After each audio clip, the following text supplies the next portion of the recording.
जो लोग ये बोल रहे हैं कि उत्तर प्रदेश के सीएम योगी आदित्यनाथ ने धर्मांतरण को लेकर जो संशोधन विधानसभा में पेश किया था वो गलत है, तो उन्हें ये वीडियो देखना चाहिए कि किस तरह अकिल ने अखिल बनकर एक हिंदू महिला का रेप किया।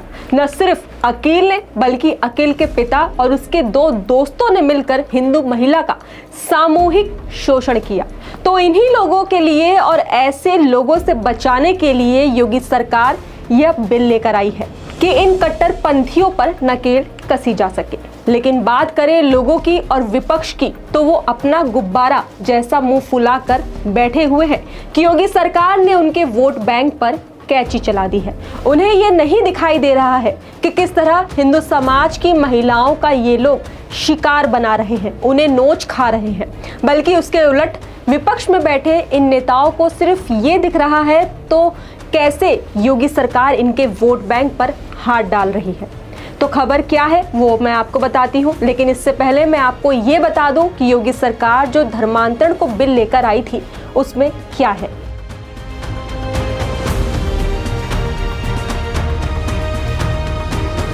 नमस्कार, आप सभी का स्वागत है हमारे YouTube चैनल पे और मैं हूं स्नेहा आपके साथ। अभी हाल ही में उत्तर प्रदेश के सीएम योगी आदित्यनाथ के नेतृत्व वाली प्रदेश की बीजेपी सरकार ने विधानसभा में धर्मांतरण को लेकर संशोधन पेश किया था, जो कि बहुमत के साथ पास हो गया था। इस संशोधन में धर्मांतरण को लेकर कड़ी से कड़ी सजा का प्रावधान बढ़ा दिया गया है, जिसके चलते अगर कोई अपनी रियल आईडी छिपाकर डरा धमका कर किसी का भी धर्म परिवर्तन कराता है तो उसे फिर जेल जाने से कोई भी नहीं बचा सकता। जब यह बिल विधानसभा में आया था तब विपक्ष में बैठे महान नेताओं ने इस पर सवाल उठाने शुरू कर दिए थे और सबसे ज्यादा अगर इस बिल से किसी को मिर्ची लगी थी तो वो सपा पार्टी और असदुद्दीन ओवैसी को लगी थी। मैं आपको बता दूं कि मैंने मिर्ची लगने वाली बात क्यों कही। तो जैसा कि ये बात सभी जानते हैं कि सपा का जो वोट बैंक है वो इन मुस्लिमों के ही भरोसे टिका हुआ है। अगर उन्होंने इस बिल का विरोध नहीं जताया तो सपा के जो ये छुटपुट चंपू वोट है वो नाराज हो जाएंगे। तो वहीं दूसरी तरफ असदुद्दीन ओवैसी ये खुद अपने आप को अपने कौम की हिमायती बताते हैं। इनके बारे में अब क्या ही कहना। इनके पास 3 से 4 वर्ड ही है, चाहे बिल्किस बानो ले लो, अलाक ले लो या फिर फिलिस्तीन ले लो। इन पर ही वो जो है सरकार को घेरते रहते हैं, इन पर निशाना बनाते रहते हैं। तो वहीं आपको मैं सपा विधायक डॉक्टर रागिनी सोनकर का एक बयान बताती हूँ, क्योंकि जब मैंने ये बयान सुना तो मुझे ये बेतुका लगा। इस बयान का कोई भी मतलब नहीं है इस कानून से जुड़ा हुआ।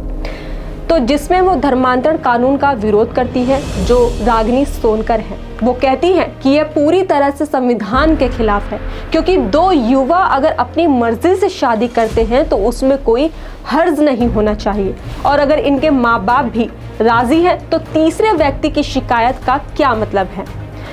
अब इस बयान को सुनने के बाद एक सवाल यही निकल कर आता है कि आपको बिल का मतलब समझ में आया है या नहीं, या फिर आप बीजेपी का विरोध करने के लिए कुछ भी बोले जा रही हैं। क्योंकि बिल में साफ साफ कहा गया है कि अगर कोई अपनी असली आइडेंटिटी यानी पहचान छुपाता है, किसी महिला को डरा धमका कर उससे शादी करता है, उसका धर्म परिवर्तन कराता है, उस पर दबाव बनाता है, तो ये कानून उस पर लागू होता है। या फिर अगर किसी जबरदस्ती लड़की से शादी करता है, मुस्लिम होने के बावजूद अगर वो अपनी आइडेंटिटी हिंदू बताता है तो ये कानून उस पर लागू होगा। मतलब आपको बीजेपी का विरोध करना है तो कुछ भी बोलना है। खैर, ये तो राजनीति की बात है जिस पर बहस होती रहती है, लेकिन हाल ही में जो अपनी पहचान छुपाकर जो अकिल से अखिल बना उसका केस अब मैं आपको बताती हूँ। तो ये जो घटना है ये यूपी के लखनऊ से सामने निकल कर आई है। यहाँ नाम और धर्म बदलकर एक विवाहित हिंदू महिला से बलात्कार करने, जबरन रोजा रखने और मांस खिलाने का मामला सामने निकल कर आया है। खबरों के मुताबिक लखनऊ के मोहनलालगंज की पुरसैनी में रहने वाले एक युवक जिसका असली नाम अकिल था, उसने जो है अपनी आइडेंटिटी, अपनी पहचान छुपाकर अपना नाम रखा उसने अखिल। पीड़िता के मुताबिक, मतलब जो पीड़िता है जिसके साथ रेप हुआ है, उसकी शिकायत उसने की है पुलिस में। वो जो लड़की है जो पीड़िता है उसकी उम्र 25 साल की है और वो अपने पति के साथ आलमबाग में रहती थी। पीड़िता एक प्राइवेट कंपनी में काम भी करती थी। आरोप है कि कंपनी में काम करने के दौरान ही अकिल नाम के शख्स ने उसका मोबाइल नंबर किसी के जरिए हासिल किया और फिर अखिल यादव बनकर कॉल करने लगा। इस बीच लगातार दोनों के बीच दोस्ती हुई और दोस्ती इतनी गहरी हुई कि इस बात का फायदा उठाकर अकिल ने महिला को अपने घर पर बुलाया और फिर यहाँ पर शुरू होता है इनका घिनौना काम। मतलब अकिल महिला के साथ दुष्कर्म करता है। इतना ही नहीं, उसके बाद अकिल के पिता जो है महिला, मतलब अकिल ने तो किया लेकिन उसके साथ साथ जो है उसके पिता ने भी महिला का रेप किया। मामला यहीं पर खत्म नहीं होता। इसके बाद जो है आरोपी अकिल महिला को एक किराए के कमरे में ले गया जहां पर उसके 2 और दोस्त उसका इंतजार कर रहे थे, जिनका नाम इरफान और इंतजार है। उन दोनों ने भी महिला के साथ बलात्कार किया। मतलब देख रहे हैं कि किस हद तक इन लोगों की मानसिकता है कि पहले आरोपी, फिर आरोपी का पिता और फिर उसके दोस्त। विपक्ष में बैठे उन नेताओं को ये नहीं दिखेगा कि किस तरह यहाँ पर लोग महिलाओं के साथ कर रहे हैं, क्या कर रहे हैं। अगर उन्हें कुछ दिखेगा तो बस ये कि कैसे योगी सरकार ने इस बिल को पास कर लिया है, मुस्लिमों के खिलाफ इसका इस्तेमाल करेंगे और मुस्लिमों को जो है आड़े हाथे लेना है। तो जो लोग अपना वोट बैंक बचाने के लिए मतलब बिल्कुल इस चीज़ों को नज़रअंदाज कर रहे हैं, किस हद तक जायज़ है। ये कोई पहला मामला नहीं है जो सामने निकल कर आया हो जिस पर चुप रहा जाए। लगातार ऐसे मामले हम देखते रहते हैं कि किस तरह कोई अकरम से अमन बनकर हिंदू लड़की के साथ शादी करता है, फिर उसके साथ दबाव बनाता है, उसका धर्म परिवर्तन कराता है, उसे मांस खिलाने के लिए उस पर दबाव बनाया जाता है, उसे नमाज पढ़ने के लिए उस पर दबाव बनाया जाता है। यही सब जो ये हो रही है घटना, जिसकी वजह से योगी सरकार को ऐसा कड़ा कानून लेकर आना पड़ा। तो वहीं एक और ऐसा मामला उत्तर प्रदेश में देखने को मिला जिस पर इलाहाबाद हाई कोर्ट ने सुनवाई की है। इलाहाबाद हाई कोर्ट ने अजीम नाम के शख्स को जमानत देने से इनकार करते हुए कहा कि जबरन इस्लाम कबूल करवाने और यौन शोषण करने के आरोपी की जमानत खारिज करते हुए कहा कि उत्तर प्रदेश विधि विरुद्ध धर्म परिवर्तन प्रतिषेध अधिनियम 2021 का मकसद सभी व्यक्तियों को धार्मिक आज़ादी की गारंटी देना है, जो भारत के सामाजिक सद्भावना को दर्शाता है। इस अधिनियम का उद्देश्य भारत में धर्मनिरपेक्षता की भावना को बनाए रखना है। ये जो मामला है यहाँ पर भी सेम चीज़ हुई है। आरोपी जो अजीम है उसने एक लड़की को जबरन इस्लाम कबूल करवाया और उसका यौन शोषण किया, जिस पर इलाहाबाद हाई कोर्ट ने अपना ये बयान दिया और अजीम को जमानत देने से मना कर दिया। तो वहीं अब कुछ लोग ये कहेंगे कि कोर्ट भी जो है सरकार के फैसले पर इर्द गिर्द घूमती है। आरोपी बेगुनाह है, उसे फंसाया जा रहा है। तो समझने वाली जो बात है वो यही है कि जो कट्टरपंथी हैं, जो मौलाना हैं, जो हिंदुओं का भेष बदलकर मुस्लिम जो है वो अपनी पहचान छुपाकर हिंदू लड़कियों को लपेटे में ले रहे हैं। कुछ लोग तो ये भी कहेंगे कि लड़की को उससे दोस्ती ही नहीं करनी चाहिए थी। तो एक बात बताओ, अगर कोई सामने वाला अपनी पहचान छुपाकर आपसे दोस्ती करता है तो इसमें गलती किसकी है? वो जो कट्टरपंथी है अपने आप को हिंदू के सांचे में ढालकर आपके सामने आ जाए और पूरे हिंदू की तरह ही आपसे बोलचाल बात करे, आपके साथ रहे, तो आपको किस तरह से शक होगा कि वो हिंदू के भेष में छुपा हुआ वो एक मुस्लिम है। इन्हीं सबको देखते हुए योगी सरकार ने धर्मांतरण कानून को पेश किया है, जिस पर विपक्ष लगातार सवाल उठाती हुई नजर आती है। अखिलेश यादव कहते हैं कि ये जो कानून आया है इससे मुस्लिमों पर दबाव बनाया जाएगा, उनके हक को छीना जाएगा। ये जो इनके बयान हैं सपा नेताओं के, चाहे असदुद्दीन अवैसी के हो, कहाँ इन सब में मेल खाता है कि धर्मांतरण कानून मुस्लिमों के हित में नहीं है? क्योंकि धर्मांतरण कानून सभी के लिए लागू है।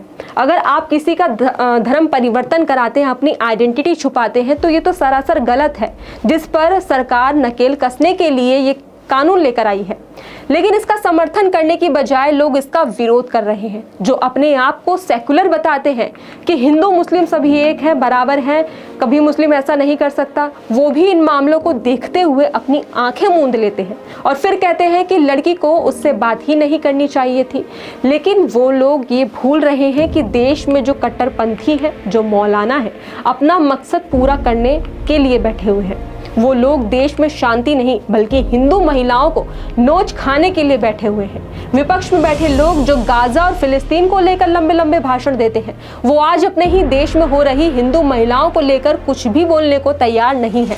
सपा, जिसके सिर से अभी तक लोकसभा चुनाव की जीत का खुमार नहीं उतरा है, उनके राज में क्या हो रहा है वो किसी से छिपा नहीं है कि कैसे अयोध्या के सपा के नेता मोहित खान एक 12 साल की नाबालिग बच्ची के साथ रेप करते हैं, और फिर वही सपा के एक और नेता नवाब सिंह यादव, जिसने एक नाबालिग बच्ची को नौकरी देने के बहाने बुलाया और उसका रेप करने की कोशिश की। तो ऐसे में अगर योगी सरकार सपा के नेताओं को सजा देते हैं, इनके खिलाफ एक्शन लेते हैं, तब कुछ हमारे देश के अनुभवी पत्रकार ये बोलेंगे कि सीएम योगी तो मुस्लिम यादव को फंसाना चाहते हैं, क्योंकि यादव अखिलेश यादव के नाम से और मुस्लिम इनके वोट बैंक के नाम से जानी जाती है। इन लोगों को ये नहीं दिखाई देता कि किस तरह सपा के नेता खुलेआम दरिंदगी कर रहे हैं। उन्हें दिखता है तो बस ये कि योगी सरकार क्या कानून लेकर आई है, वो मुस्लिम और यादव कर रही है, और किस तरह जो है इनके घरों पर बुलडोजर चलवा रही है। तो वहीं आपको बता दूं कि धर्मांतरण कानून था, वो पहले साल 2021 में लाया गया था, जिसमें बदलाव करते हुए योगी सरकार ने 2024 में नया बिल पेश किया है। तो 2021 के कानून की बात करें तो इसमें यह था कि अगर किसी का धर्म परिवर्तन कराया गया या फिर किसी ने अपनी पहचान बदलकर किसी लड़की का शोषण किया, तो उसकी शिकायत सिर्फ पीड़ित महिला या उसके सगे रिश्तेदार यानी कि माता पिता, भाई बहन ही कर सकते हैं। पहले 1 से 10 साल तक की सजा का प्रावधान था। इस विधेयक में सिर्फ शादी के लिए किया गया धर्म परिवर्तन अमान्य माना गया था। पुराने कानून में धोखे से या फिर जबरन धर्म परिवर्तन कराने के लिए 1 से 5 साल की सजा का प्रावधान था। इससे पहले फ्रॉड तरीके से शादी करने और जबरन धर्म परिवर्तन कराने पर 10 साल की अधिकतम सजा और 50,000 रुपए का जुर्माने का प्रावधान था। इस कानून के लिए नवंबर 2020 में अध्यादेश लाया गया था, फिर 2021 में इसे कानूनी जामा पहनाया गया था। तो वहीं अब बात करें 2024 के इन सभी में बदलाव करते हुए नियम को, मतलब ये जो धर्मांतरण कानून है, इसमें 2024 में बदलाव किया गया है कि अब कोई भी धर्म परिवर्तन या शोषण को लेकर पुलिस में शिकायत कर सकता। इसमें अगर कोई धर्म परिवर्तन या शोषण को लेकर दोषी पाया गया तो उसे 15 साल से लेकर उम्र कैद की सजा का प्रावधान है और साथ ही साथ 50,000 से लेकर 1 लाख तक का जुर्माना है। तो ऐसे में अब देखना यही होगा कि धर्म परिवर्तन को लेकर जो ये कानून आया है, इस कानून के तहत लोग किस हद तक अपने आप को रोक पाते हैं, क्योंकि ये जो मुस्लिम समाज है, ये कभी भी, मैं पूरे मुस्लिम समाज को तो कुछ नहीं बोलूंगी, लेकिन जो लोग हैं, जो मौलाना हैं, जो भड़काऊ भाषण देते हैं कि हिंदू महिलाओं से शादी करो, उनका शोषण करो, उनको धर्म परिवर्तन कराओ, तो ऐसे लोगों पर नकेल कसना बहुत ज़्यादा ज़रूरी है, जिसके लिए योगी सरकार ये बिल लेकर आई है। तो इसका समर्थन करने की बजाय जो लोग इस पर उंगली उठा रहे हैं, उन्हें ये सोचने की ज़रूरत है कि जो हिंदू महिलाओं के साथ हो रहा है वो कितना गलत है। सपा के जो राष्ट्रीय अध्यक्ष अखिलेश यादव हैं, ना तो वो 7 साल की बच्ची जिसका मौलाना ने यौन शोषण करने की कोशिश की, ना अयोध्या पे बोल रहे हैं जहां उन्हीं के सपा नेता जो हैं एक 12 साल की बच्ची के साथ रेप किया। तो अगर बोला भी तो डीएनए जांच की मांग करने के लिए कहा गया। और अब नवाब सिंह यादव, जिन्होंने नाबालिग बच्ची को नौकरी देने के बहाने बुलाया और उसका यौन शोषण करने की कोशिश की। ऐसे में इन सब पर कोई भी विपक्ष का नेता सामने नहीं आ रहा और ना ही इस पर बोल रहा है। वहीं अगर गाजा फिलिस्तीन की बात करें तो इस पर एक से एक नेता, बड़े से बड़े नेता लंबे लंबे भाषण देते हैं कि कैसे वहां पर मुस्लिमों के साथ वो चीजें हो रही हैं, कैसे उन्हें मारा जा रहा है, कैसे वो लोग फंसे हुए हैं, सरकार कुछ नहीं कर रही है। अब जब अपने ही देश में सरकार अपने ही लोगों के लिए कुछ कर रही है तो इस पर इन्हें उंगली उठाना है। तो कहाँ तक ये विरोध जायज़ है और कहाँ तक ये कानून अब काम करता है, तो ये देखने वाली बात है। फिलहाल इस खबर पर आपकी क्या राय है, हमें कमेंट बॉक्स में ज़रूर बताएं। धन्यवाद।